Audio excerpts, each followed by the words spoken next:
Hello అండి, అందరికీ నమస్కారం. ఒక పక్క యుద్ధాలు జరుగుతున్నాయి. మరి ఇది మూడో ప్రపంచ యుద్ధమేనా అనే డౌట్ చాలా మందికి ఉంది. యుద్ధం అయితే ఏది ఆగట్లేదు. ఎవరు ఎవరి ప్రతాపాన్ని తగ్గించుకోవట్లేదు. నిజంగా మూడో ప్రపంచ యుద్ధం మొదలైంది అని మనమందరం గుర్తించే లోపు మన చేతిలో ఉన్న ఇంటర్నెట్ ఆగిపోవచ్చు.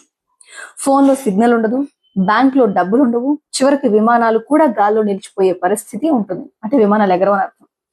ఇక్కడ స్ట్రైట్ ఆఫ్ హార్మోస్ జలసంధి దగ్గర ఇరాన్ వేస్తున్న ఎత్తుగడ గురించి మనం తెలుసుకోవాలి. ప్రపంచాన్ని చీకట్లోకి ఇది నెట్టబోతుందా అనే ఒక ప్రశ్న వస్తుంది. Let's face the hard truth. ఇక్కడ main point dollar versus China currency గురించి మనం మాట్లాడుకోవాలి. హార్మోస్ జలసంధిని మూసివేయటం వల్ల ఇప్పటికే మనకి క్రూడ్ ఆయిల్, గ్యాస్ సరఫరా ఇది ఆగిపోయాయి. అంటే వీటిలో కష్టాలు, ఇబ్బందులు ఉన్నాయి. కానీ ఇరాన్ పెట్టిన ఒక కండిషన్ ఏంటో తెలుసా? ఆ దారి కనుక ఓపెన్ చేయాలి అంటే పేమెంట్స్ డబ్బంతా కూడా చైనా కరెన్సీ యువాన్ లోనే జరగాలి అని. అయితే ఇది కేవలం బిజినెస్ కాదు, డాలర్ ప్రభావం దెబ్బతీసి అమెరికా ఆర్థిక వ్యవస్థను కూల్చేసే ఒక మాస్టర్ ప్లాన్ వేసింది. ప్రపంచ ఆర్థిక ముఖ చిత్రం మారిపోయే క్షణాలు ఇవి అని చెప్పొచ్చు. మరి ఇప్పుడు ఈ డిజిటల్ బ్లాక్అవుట్ గురించి ఏం మాట్లాడుతున్నారు, డిజిటల్ కేబుల్స్ గురించి అంటే నిజానికి అందరూ ఆయిల్ గురించి మాట్లాడుతున్నారు, కానీ అసలైన ప్రమాదం సముద్ర గర్భంలో దాగి ఉంది.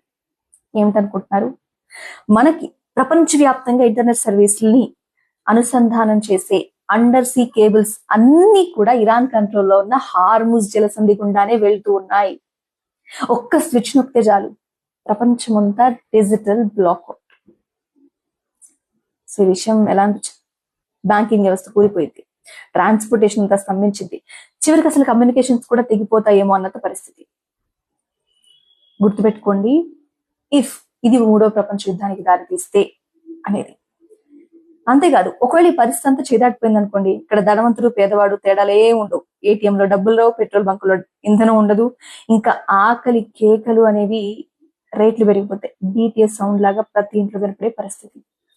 ఇదంతా మిమ్మల్ని భయపెట్టడానికి చెప్పే మాటలు కావు. ఒకవేళ ఇది మూడో ప్రపంచ యుద్ధం అయితే రేపు జరగబోయే ఒక చేదు నిజం.